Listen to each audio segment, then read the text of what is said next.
Extrait numéro 46. La fin du monde.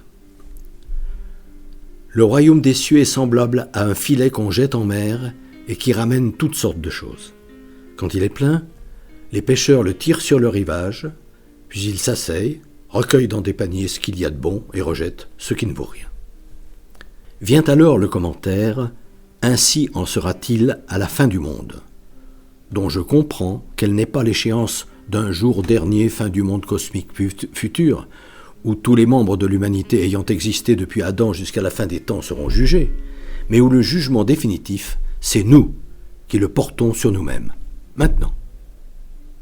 Qu'au lieu donc de comprendre qu'il s'agit d'un événement qui aura lieu plus tard, dans la nuit d'un temps futur dont nous ignorons tous l'échéance, la lumière de cette autre parole de Jésus, comme l'éclair part du levant et brille jusqu'au couchant, ainsi en est-il de l'avènement du Fils de l'homme, rend-elle ce présent actuel et fait-elle de cette échéance un événement non collectif, mais individuel, du genre de celui que vit le papillon lorsque, paré de couleurs, il s'extrait d'un coup de sa chrysalide grisâtre. Qu'ainsi, un jour, de façon soudaine, sans que nous nous y attendions, nous faisant surgir de notre animalité et devenir vraiment humain, éclatera l'homme véritable, que nous recelons au fond de nous. Que ce jour dernier est donc cette fin du monde, quand, prenant le dessus, notre conscience nous fait soudain décider d'en finir, de succomber aux tentations auxquelles nous soumet ce monde et ses pseudo-valeurs délétères. Que c'est le moment de laisser les vraies valeurs, le royaume de Dieu, s'approcher de nous. Que cette fin des temps est peut-être aujourd'hui, à présent, tout à l'heure. En tout cas, pendant que nous sommes sur terre. Pas dans un futur lointain, comme l'était notre retraite quand nous avons commencé de travailler. Ce qu'avec logique, Jésus affirmait dès le début de sa prédication. Les temps sont accomplis. Le royaume de Dieu est tout proche. Ressaisissez-vous.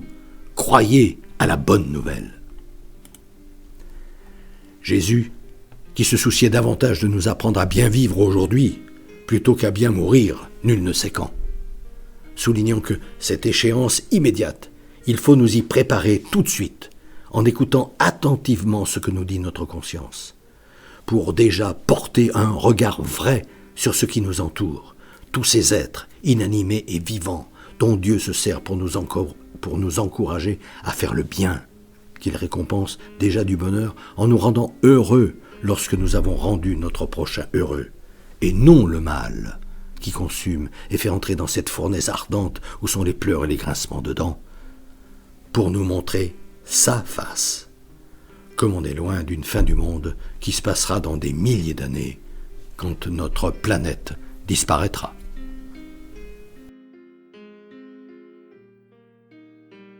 Depuis des années, environ une fois par mois, j'envoie une lettre d'information spirituelle à tout mon carnet d'adresses.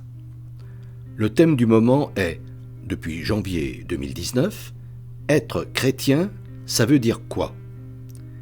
Si ce sujet vous intéresse, n'hésitez pas à me transmettre votre mail, en vous contentant d'indiquer auditeur YouTube, vos noms et prénoms, et éventuellement votre numéro de téléphone si vous souhaitez me parler.